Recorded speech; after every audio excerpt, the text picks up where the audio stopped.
welcome to our live stream for this afternoon, which we've got some fantastic things for you. And one of the reasons I wanted to do a live was really to show off these Hellebores, and we've got some really good Dianthus here as well, but really talk about Hellebores in particular. So if you don't know Hellebores, you might have seen them in the garden, you might have seen them around or something like that. They grow in pots really well as being super hardy. So they're often known as Christmas roses, but they've got absolutely nothing to do with roses. And you can see this is the prime time for them. And when you think about it, this isn't the prime time for many things in the garden.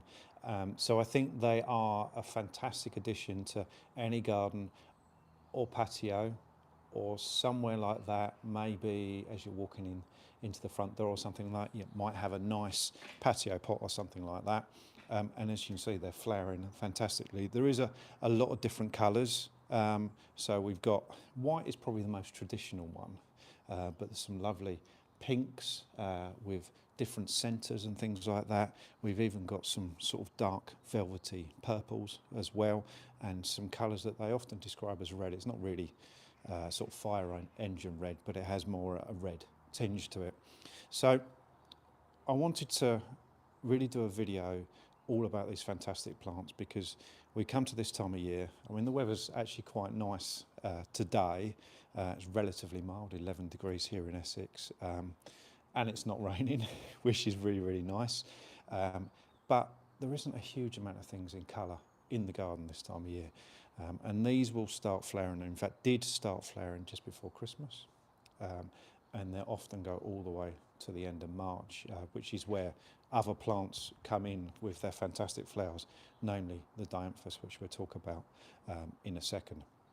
So we've got a fantastic collection that we're just really proud of it, because it's really good value. So $44.99 for these 9 plants, and if you bought them individually, it'd be around about 70 quid. So it's a really good value collection. And what's nice about it is it works in a border, and will work in patio pots as well, because you could plant 3 of these, so you've got 3 patio pots that would work really fantastically well with Hellebores. And you're going to get that colour in January, in February, in March, when there are other things that bring colour to them, but not a huge amount. So what we did before Christmas is we made a fantastic ebook, which so many people have downloaded, which I'm really pleased about. It uses all our experience of how to grow Hellebores, based on, well, actually, we are 75 years this year, which we are super proud of. So my nan and granddad started this nursery, and then my dad took it over, and I now work with my mum and dad running the nursery. And actually where I'm standing now was, well, 75 years, almost like a, I don't know whether it was 75 years ago, but was a wild meadow for a little bit of time. And my dad tells me my granddad and my nan used to cut wildflowers and sell them, and things like that. So it's been a nursery for a long time, and you just pick up a few tips and tricks over that period of time. So Hellebores are one of those plants that I love for the garden, but I also love for beginners as well, because they might look delicate, as you can see from these amazing flowers, but they are tough as boots. They really are. They're actually a plant that benefits from being cold rather than being too warm, and they're a plant that gets on really well in so many different conditions, well suited to the English climate, you might say. So if you love a bit of colour this time of year, these will be perfect for you, and I think they're going to work really well for so many people. And the collection has been flying out. So I don't know if you can see behind me, I've put this trolley in the way. If you know anything about nurseries, everything we do is on Danish trolleys, whether it be having our lunch or using it as a table to do a live stream. So they are super useful, these sort of trolleys. But if I move the trolley out of the way, you'd see this batch it's certainly diminishing, because they have been super popular, because it's a really good value product, which I've pinned for the live stream, so you can actually go onto the website and check that out. And the great thing about that as well is if it's anything like when I went on my phone or my computer, when we tested it, you'll still stay with the live stream. Just take you through a little window, go through it. There's Apple Pay and Google Pay on there as well, which is nice and quick. And then you can come back to the live stream, and we'll be planting up a fantastic Dianthus container as well. I've got the pot here, and we'll plant that up.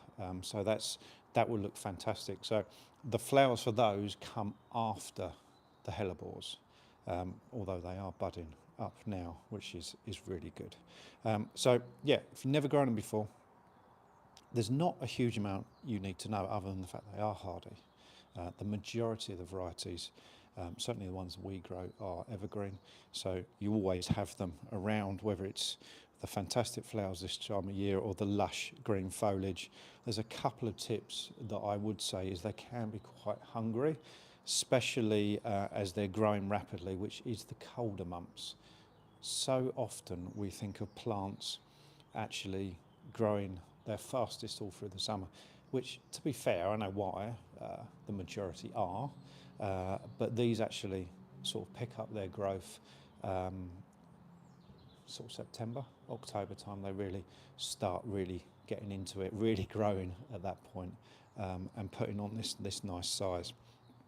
So if we have a look at them, one of the reasons we're so proud of them is they're fantastic, good plants.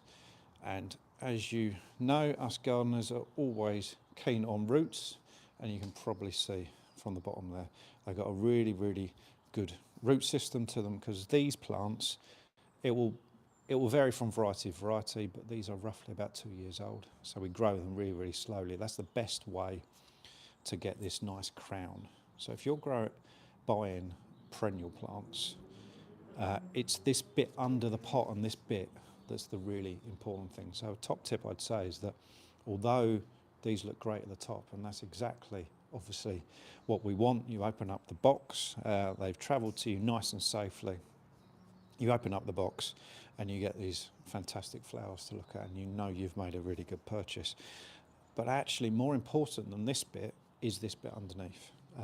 So that's where all the promise comes from. That's where all the success is going to come from years to come. So what we like about our plants is that they look great, obviously, to begin with, but more importantly, they look great in 6 months' time, in a year time, and particularly with these Hellebores, they get better and better over time. Not every, but the majority of perennials just improve with age. The same as people, obviously, and fine wine.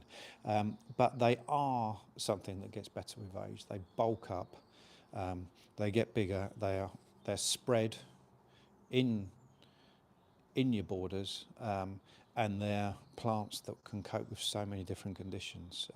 You can probably see behind me, not a lot of plants are in this area. This is our sort of picking area, but it's also outside where it keeps stuff really nice and cool, because we like stuff to come to people when it's been hardened off, when it's ready to go straight in your garden, if it's obviously a plant that can go straight into a garden.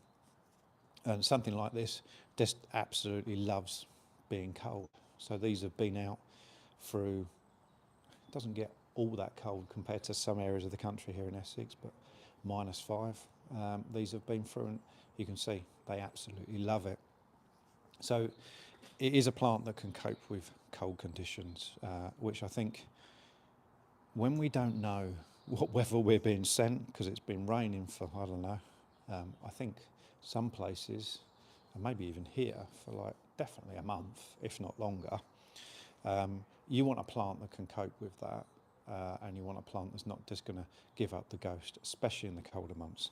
Because often with a lot of plants, it's not necessarily the wet that kills them off, it's not necessarily the cold that kills them off, it will be the combination of both. But these will cope with that, which is fantastic. So, like I said, this collection, which we're really, really happy with and has been super popular, you get 9 of these 9 centimetre Hellebores, 2 years old, so well established, can go straight in the ground or a pot. It's a question we get asked all the time. Will hellebores happily grow in pots? Absolutely, they will. You're going to have a pot of a half decent size if you want to keep them there for any length of time.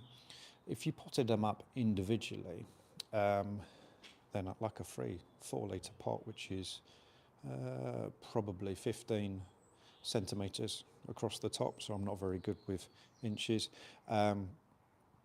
That sort of pot, an individual one will be happily there for a long period of time.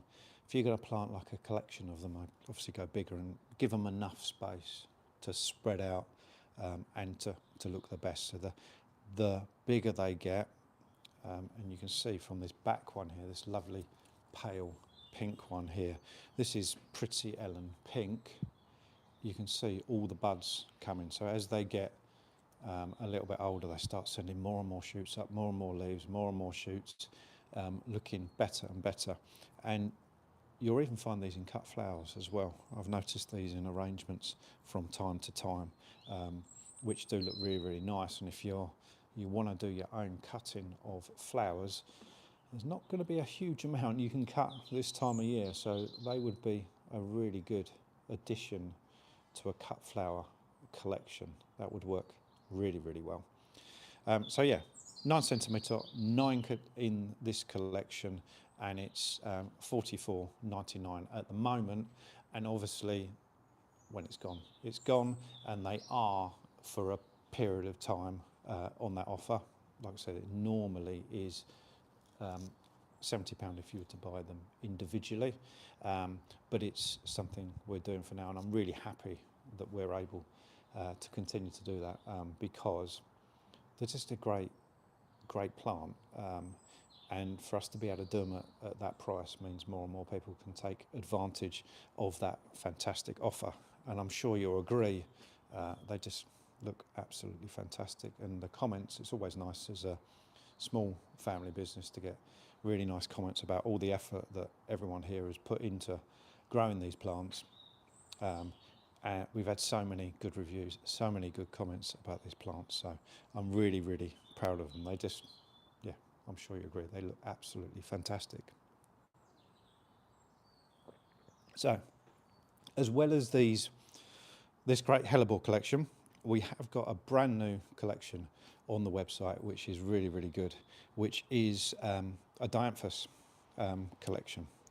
So I'll show you those. I'm going to move this out of the way because I've got just in case anyone comments, I've got my laptop set up so I can see the comments. But I'll just change, if I can get this right, and I'm just going to put the Dianthus collection, pin that to the live stream so you can see that, which looks absolutely fantastic. So I'm going to tidy these brilliant Hellebores away, and then we can look at the fantastic Dianthus. And you can see from this collection going in here how good these look together. So I'm just going to pop that underneath the table. So Dianthus, you probably know Dianthus as a plant, sometimes known as pinks. That isn't a reference to the colour of the flowers, although you do get pink Dianthus. It is very much, well, it's like a common name. I don't actually know where it comes from. I did try and look it up and I didn't get a definitive answer. So we've got a collection of 6 Dianthus, and these are dynamic Dianthus. So that is, we're lucky enough over the last few years to go to Germany, and we met Antonio there, and she is one of the breeders of these Dianthus, and she absolutely loves Dianthus and does an amazing job of them. So this collection is very much her baby, and they are brilliant. This time of year is a great time to start with them. It isn't the best time to do a live stream with them because they're not in full flower. And after all, this is one of the plants that we're probably growing for flowers, as with many, many plants, but they are budding up, and it just shows how readily they flower. So you can see This one here is the dark red. You can see the buds come in. We've got a white bud come in there, and they will just flower and flower and flower. So I will not be surprised at all if these particular plants in front of me here will start flowering in, depends what the weather does, let's say 2 weeks. Certainly start seeing flower in 2-3 weeks, and they will go all the way through the summer. And bearing in mind we're not even at the end of February, then that just shows how readily these plants will flower. So they are absolutely fantastic plants. So I've got a comment here which I just wanted to have a look at. I cannot read and talk at the same time. Anyone can is a special person. There we go. We've got the reason they are called pinks is the shape of the petals. They look as though they have been cut with pinking shears. Really interesting. I'm guessing your name is Julia, looking at the username, because I found that and then I looked at it and thought, I don't know what pinking shears are. I did see that. I looked that up, and I normally, that's a sort of question I would go to my mum and dad about, but they're up visiting my sister in Birmingham, so I couldn't ask them the question this morning when I was doing a bit of research. But these are fantastic plants. So the dynamic range is nice and compact, as you can see. Thank you for the comment. Oh, used in dressmaking. That's probably why. I don't know what they are, because if you ever see me do my needle crafts when I was at school, because we all had to do a little bit of textiles, you'll know why I didn't go into that as a career. In fact, at one point, I did actually sew a bit of, I don't know, it wasn't tapestry, but a bit of needlework to my trousers. So, yeah, it didn't go down well, and it's not something I don't think I'd make a good career out of that. I'll stick with plants and soil, and that sort of stuff works much better for me. So I'm going to plant up a container with these. So we've done a 6 collection of these, and they do work really, really well for that. So these are kind of the same as Hellebores in as much as they are super hardy. They are easy to grow. They work for beginners. They're a plant that just flowers and flowers and flowers without you having to do a huge amount. And actually, they almost thrive on, neglect's not quite the right word. I'm always very cautious when I say something like that. So we've got plants on the nursery like thyme and some of the more alpine type plants. You could almost say thrive on neglect.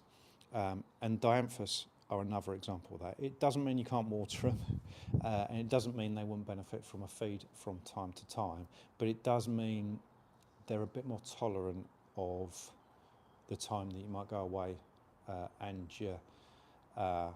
the person you ask to water forgets about them or something like that. They are a tolerant plant. They will cope with a lot of conditions. I really like them in containers, but they work in borders. I saw a few, maybe not the dynamics, but I saw a few in a window box, which worked really, really well last summer. And like I said, because we were lucky enough to meet the breeder of them, we saw all the different array of colours. So this collection is made up, we do a random mix of the best colours of the moment, and they are absolutely great. But what I'm going to do is plant up a container for them. So these are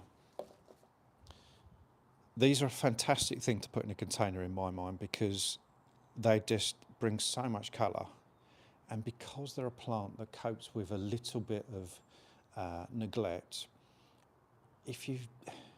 don't forget to water them. But if you do forget from time to time, which we all do, then they're going to cope with that, and things dry out much, much quicker in a container. So if you can choose plants that go in containers that can cope with a bit of a harsher condition, I always think you're going to get on a little bit better, especially if you're new to it, because it's almost a different skill growing plants in a container than it is the garden. The great thing about the garden is that we always have an element of moisture if it's not really dry, an element of moisture around them. You've often got the rainfall, and when you grow plants in a container, something to be very, very aware of, and I can almost show it. These aren't quite big enough to show it, but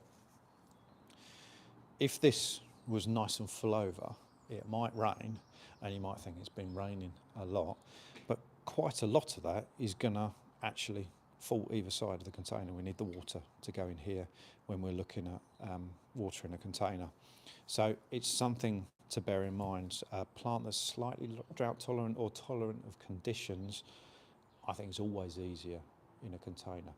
Doesn't mean I don't like what would I say, like geraniums or begonia containers, that you can't beat them for flower all through the summer, but it does mean you get a little bit of play with them.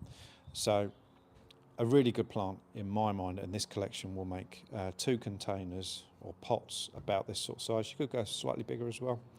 I just picked up one of our second-hand terracotta pots because I think it's going to look great in this. And what I've done is I've filled it to here. Can't tip it up because it'll fall out. So I filled it to here, and because I know they're in 9cm pots, all I have to do is fill it so it's 9cm away from the top of the pot. And a top tip, if you've watched any of my 5 Minute Friday videos, is don't fill your container all the way to the top. It's a common mistake that a lot of people make, and what happens is you fill it all the way to the top and maybe even a slight mound at the top here, and then when you water it, you're going to lose quite a lot of water over the side. Whereas if you fill it just shy, say a finger depth of the top, you've almost got like this little reservoir of water that will sit there, and it really does help with watering. It makes a huge amount of difference. And when you do it on a commercial scale, I mean, this little section will be filled up in the coming weeks and months. We grow a huge amount of containers and hanging baskets and stuff like that. We've had periods of time, I can think in the past, quite a while ago now, where someone potentially would actually fill the compost all the way to the top, and they're an absolute nightmare to water. We really struggle to get enough watering in there, and when you plant up a pot, that first watering is really important. If it's filled all the way to the top, that is going to be, well, it's just that much harder. So free plants, planted in freeze, you've probably heard it before, just looks better. And odd numbers, 3s, 5s, 7s. There are exceptions to the rule. I very regularly on the 5 Minute Friday break the rule, especially when I'm doing hanging baskets and stuff like that, because I often want a good centerpiece plant in there. But it's a good rule if it just looks a little bit more natural. But it's your garden, feel free to break the rules. I mean, it's not really a rule, is it? Nothing's going to go wrong. It just sort of looks a bit better in odd numbers. So let's plant some of these in there, and I think they look absolutely fantastic. A little swig of coffee. Right, okay. So let's move these aside. So as you can see, the dynamics, some of them grow slightly different, but these all work in a container or in a pot. And the tips we've got here is specific to a container, but you would be able to do pretty much exactly the same in the ground. It's just you're digging down rather than sort of filling up. So I've got the pot. One of the most fantastic things when you're taking a plant out of a pot that really helps get it out is, I don't know whether you can do the Vulcan Spock sign. You want to put your hand over the plant like that, sort of pinch the plant together, and then you can turn it upside down with no issue at all. The only caveat to that, it has to be a plant that's well rooted. So if you've grown your own plugs, make sure it's rooted before you do that. And then I squeeze the pot. That helps release the roots from around the side, and just lift it off, just like that. Very different root to a Hellebore. It's a bit more fibrous. Like I said, I've filled the pot down to here. I happen to know the pot is 9 centimetres, so you can always, if you're getting a pot from home or something like that, you can test it before. And then I literally just drop it on the surface of the compost, which I will slightly tip that up so you can see. So where I want the top level of the compost to be, I want it to be the same as when it was sitting in this pot, to sit like that. Hopefully that makes sense. I always find that a bit hard to describe, but you don't want to go too deep. Some plants you'll get away with it, other plants you won't. So don't go too deep, but equally you don't want them sitting proud like that. One, it's going to dry out a little bit more, and also it looks a bit rubbish. So because it's a round pot, I'm going to plant, and it's 3 plants I'm putting in here. I'm going to plant like in a triangle effectively. So what colour did I put in there? Dark red. I'm going to have a dark red. I'm going to do a nice white, which is just coming in to bud, just like that. Do the same there. And what have we got? Looking for a pink. There we go. Got a nice pink. Okay, this one's pink to white as well, so it has almost different colours on the plant, which I think looks really, really good. And I think it's the pink to white that we've got the picture of on the collection, which I've pinned. So I think that's the pink to white, which looks really, really good.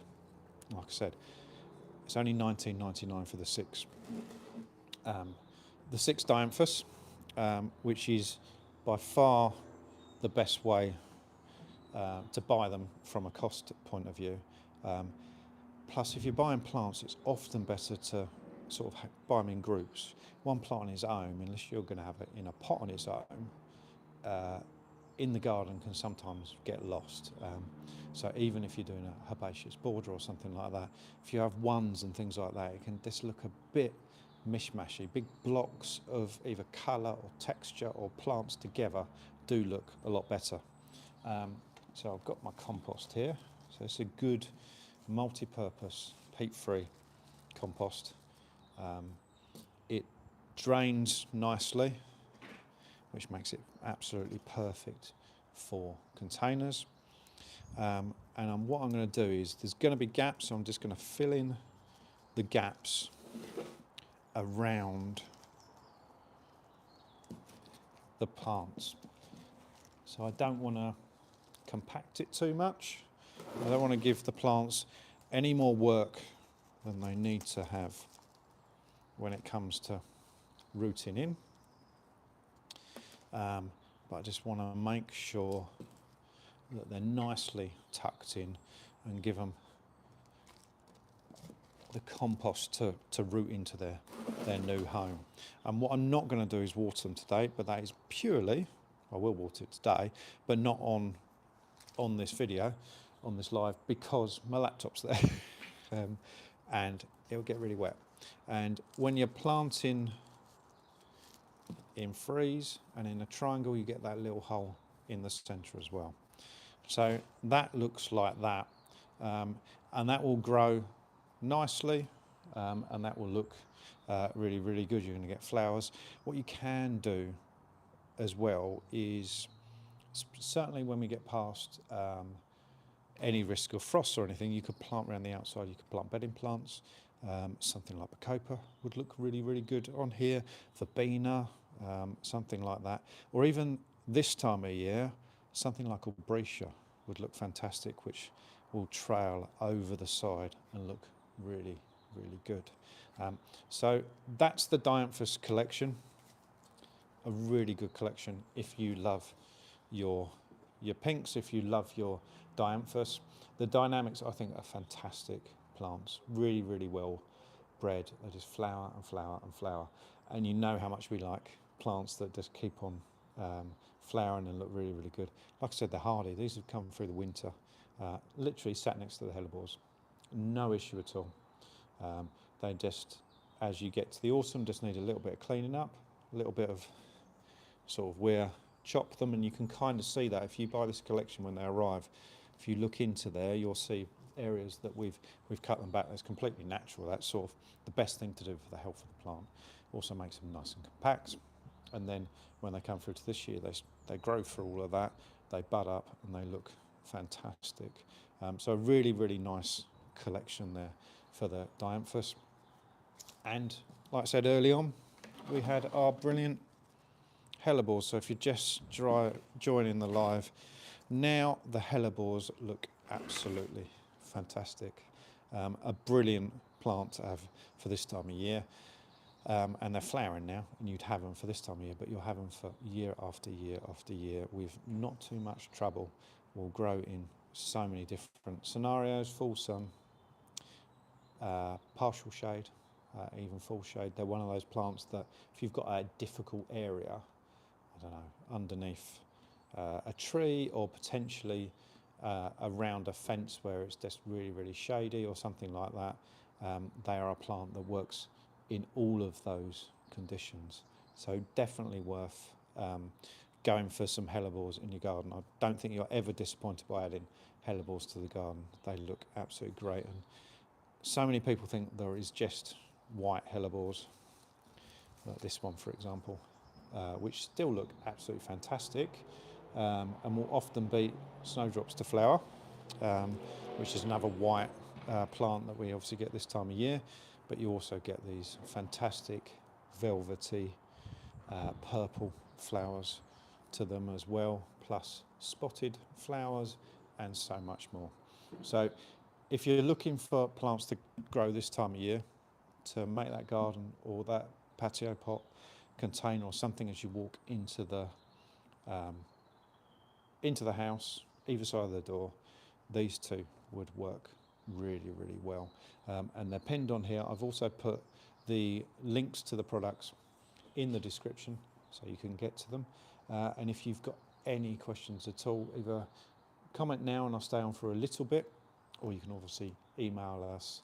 And the email's on YouTube, plus or you can just do it directly. It's info@newlandsnursery.co.uk. So you can always get in touch, and we're happy to give any advice. One of the things we really love about doing the videos is giving a little bit of advice to people, and often they're 99% of the way there with their garden. They just need a little bit of help, and if you don't know, you don't know. There's loads of stuff that I don't know about, as we spoke about earlier. I haven't got a clue about dressmaking, and I'd have to ask. And it's the same with gardening. If you don't know, feel free to ask us. We'll be completely honest, if we don't know, and we do not know, there's not a single person on the planet knows everything about plants and gardening, then we'll do our best to find out. If we can't, we'll just tell you. We're lucky enough, like I said earlier, we're celebrating our 75th year, so 2026 is 75 years of Newlands Nursery in various different guises. Started by my nan and granddad, and then by my dad and mum, and now myself and my mum and dad as well. So it's been through so many stuff. We've done lots and lots of things. RHS shows. We're lucky enough to win medals at Chelsea, Hampton Court, Gardeners World, Tatton Park. I'm going to remember them all now.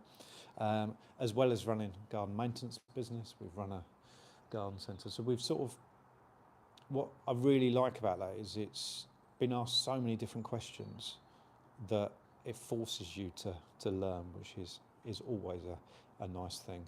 And we like to find new products, like to find new colours of Hellebore, for example, and try new plants. We've got some fantastic plants coming up this year that potentially the first time we saw them was 2 years ago at various breeders and things like that. So if you are looking for a new plant, we just make sure you check out the website. We've got some really, really exciting ones coming up, and we're going to do lots and lots for our 75th year. Oh, it's very nice. We've got I love your flowers, and they're always so healthy and stunning. The echinacea, yeah, the echinacea are brilliant. We've got some new colours of echinacea. So when was it? July last year. I went to Holland, to the Netherlands, to see lots and lots of different perennials. And I remember one of the breeders, one of the growers, was growing so many plants that they took us round on a tractor and trailer. We had a little trailer ride going around this particular nursery, and all of his fields were surrounded with these fantastic hedgerows, really tall. You couldn't see from one to the next. And we went into one particular field, and there's this sea of echinacea, colours I have never seen before, flowers I have never seen before. Some of them, I'm told, possibly will never make it to market. Others are years off, but some of them we have added to our collection for this year. And we're waiting so when we have a new plant like that, there's lots of rules around pictures and various bits and pieces. So some of them won't even hit the website yet, just while we sort out the licensing for pictures and things like that, so we can show them to you. Because it's a slightly different running a online nursery. We need pictures of the plants. So that's a huge amount of work, getting all the pictures and stuff like that. But there's people who take photos of plants professionally all over the world that put together these fantastic collections of plant pictures. So yeah, we've got some fantastic echinacea coming, some amazing Rebecca, as well as some more unusual stuff, which I'm really excited about. And yeah, loads and loads of different plants. I'm looking to my left there because one of our propagation greenhouses is there, and we've got at the moment that is full up with a lot of bedding plants, hanging basket plants, loads and loads of herbs. There's some fantastic basils in it. It smells amazing when you water. Lemongrass and all sorts of stuff. So yeah, we've got loads of stuff coming to you for this year, and we're often planning years ahead as well. So yeah, it does sound like heaven, doesn't it? So yeah, looks absolutely fantastic this year. Some of the plants we've got coming up, so I'm really excited about it. And how lucky am I to be able to make those trips to Germany? We've been to Germany to look at breeders over the last, is it 3-4 years? Probably 3 years, because we missed a flight one year. And yeah, it was in the Netherlands last year. Touring basically went from right at the top of the Netherlands to the bottom. So yeah, we went all over, seeing some fantastic breeders there. And same in this country, hoping to go and see some brand new primulas in the coming weeks, a breeder in Spalding. So yeah, we're putting a lot of effort so we can bring you some really good new plants, and not just new colours and stuff like that, stuff that just grows so easily. Because there's a lot of plants out there just a bit finicky, and we want to see if we can bring ones that you're just going to stick in the garden and they will grow. And there's loads of them out there like that. So we've got lots and lots coming up. So yeah, I'm going to call that the end of the live. Thank you for joining me. Thank you for the comments. I hope I kept up with them. Multitasking is interesting. I have to get better at that. But yeah, thank you for joining me. And if you are looking for colour in your garden now, these two collections are well worth checking out. Thanks a lot. See you soon.